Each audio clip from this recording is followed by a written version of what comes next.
The Verger is the story of a person called Albert Edward Foreman. So, in the story, he is the verger of a church. The name of the church is St. Peter's Naval Square. Albert Edward Foreman has been working as a verger in this church for almost 16 years. He was a person totally dedicated to the service. If you look at the history of Albert Edward Foreman's life, it is informed that Albert started working at the very young age of 12.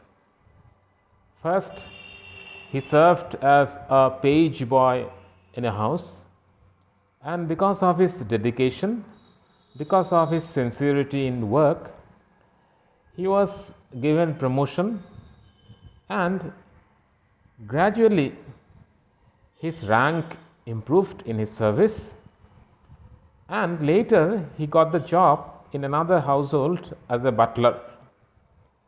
So, Albert Edward Foreman's sincerity in his job, his dedication towards his service, helped him achieve professional improvement, promotion in profession.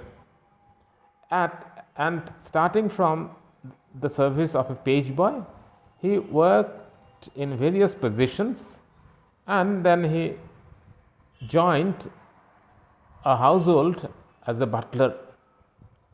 Next, when he got the news about this vacancy of the verger's service in this particular church, he joined this particular church. What is the name of the church? St. Peter's Naval Square. Since Foreman had been busy in service from a very young age, he got very little time to learn how to read and write. That means he has been an illiterate person, although he has been employed in various services. And what is his last service? His last service is the job of the verger in this particular church. The fact that he did not know how to read and write, it did not hamper his work a little bit. He was completely sincere and punctual to his work, and he even felt a great sense of satisfaction with this particular work of the verger. He respected his job in the church very well, and he felt a great satisfaction when he wore the dress, when he wore the gown of the verger. He used to take great care of the gowns provided to him as a verger in the church. He never used to throw his old gowns. He used to put them in a almirah, in a cupboard, in a wardrobe, and he used to take great care of his gowns, because he held a great sense of satisfaction for his job. So everything has been going on quite well for this verger in that particular church. He has been enjoying his service very well. But problem starts occurring to him. He starts facing a problem. Foreman starts facing a problem when a new vicar is appointed at this church. When the old vicar, VICR, vicar means a priest in the church. When the old vicar retires, a new vicar is appointed at the church, and when this new vicar comes and joins this church, Foreman finds it a bit difficult to deal with this new vicar, to this new priest. In the story, it is described that Foreman liked the earlier priest, the earlier vicar very much, but he did not like this new vicar very much. But Foreman thought that It will take for the new vicar some time to get familiar with this society around this church. It will take the new vicar some time to get accustomed to the fashionable society of people around this church, because this particular church is situated in a fashionable area.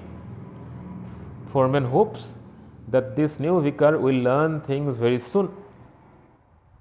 But before his dream comes true, he gets a shock there.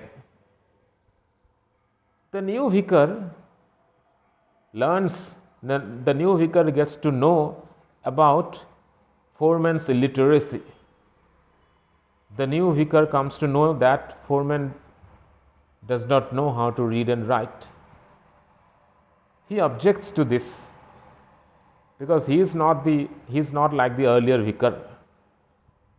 He does not want that a church like St. Peter's Neville Square should have an illiterate verger. So he discusses this matter of illiteracy of the verger. He discusses the matter that Foreman does not know how to read and write with the two church wardens. And after discussion, they come to a conclusion. So one day, Albert Edward Foreman is called to the vestry of the vicar. Vestry means small office, small cabin, small chamber. So he is called to the cabin. So when Foreman enters the cabin, when Foreman enters the chamber, he sees that the two elderly church wardens, they are also present there. They are sitting over there. And when he sees the two elderly church wardens, Foreman thinks that the vicar perhaps is pressing the church wardens to do something which they really do not want to do. Foreman thinks, the verger thinks that perhaps the vicar is pestering the church wardens with something which they actually do not want to do. After some time, the vicar speaks to the verger, Foreman. The vicar tells Foreman that he has come to know that Foreman does not know how to read and write. And he says that this situation is intolerable. He cannot accept this kind of a situation where his verger does not know how to read and write. So he announces that he would give Albert Edward Foreman 3 months' time to learn how to read and write. If Albert Edward Foreman is able to learn how to read and write, then he would be allowed to continue in his service. But if he fails to do so, Albert Edward Foreman has to leave his job. He would be fired. So this is informed by the vicar to the verger. The verger, Albert Edward Foreman, was a man of great self-respect. So he did not let himself break down under the pressure of this suggestion. So he replies that he won't be able to comply to this suggestion. He won't be able to follow this suggestion. He says that he is too old to learn new things again at this stage in his life. He is too old to learn how to read and write. Therefore, he chooses not to follow the guidance, the advice of the vicar. Instead, he takes the other option. He says that he would be very happy to resign from the job. And he says that as soon as the church committee is able to find a new verger, he would submit his resignation. Saying this, he comes out of the vestry, he goes out of the church, he starts walking on the street. But he is so shocked, He is so sad because what has just happened, what has been just told to him, that without knowing, he starts walking in the opposite direction. He doesn't walk towards his home in a state of complete sadness, complete shock. He starts walking into the opposite direction. While walking, he now thinks about his future, how he and his wife at his home would pass their future life. He has already saved some money, but he knows that expenses are increasing day by day. So whatever he has saved till now would be not enough at some point to support their lives. So he starts thinking about what he should do next to earn some money. After walking for some time, he felt like having a cigarette. He felt like smoking a cigarette. Foreman used to smoke sometimes, but not regularly. So this is the time perhaps when he actually wanted a cigarette to smoke. So he starts looking for a shop, he starts looking for a stall from where he can buy a packet of gold flake cigarette. He walks on the street, on both sides of the street, and he is not able to find a shop from where he would be able to buy a packet of gold flake cigarette. So he walks the street from one side to the, it is a long street. So he walks down the long street from one corner to the other corner. He again walks back from the other corner to this corner, but still he is not able to find a stall from where he can buy a cigarette, a packet of gold flake cigarette. Immediately, an idea strikes him. He thinks that perhaps there would be many other person walking on the street who would want to buy a packet of cigarette, but who would not find a shop like him today. As he himself failed to find a shop from where he can buy a packet of cigarette, there might be many other person walking on both sides of the street who would fail to find a shop to buy a packet of cigarette.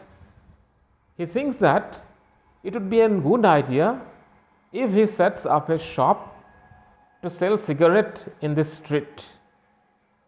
He goes back and starts thinking over this situation. He starts thinking over this idea. He comes back on the street next day and he walks down the street again and finds a vacant stall.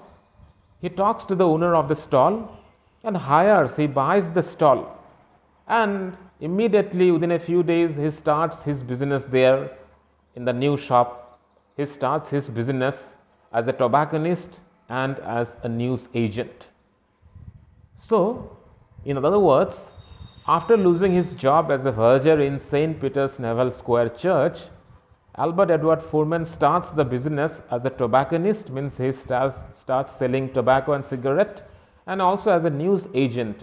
So, in addition to cigarettes, tobaccos, he starts selling newspapers. Within a few days, within a few months, he got great success in his business. After some days, he decides to set up another stall of similar types. So his Foreman again starts walking on another long street in London city, and within a few days he finds another long street in London city where there is no shop, no stall selling tobaccos or newspapers. So Albert Edward Foreman sets up his second stall in that street, and he keeps a manager to look after his business in that second shop. So this shop also turns to be a great success.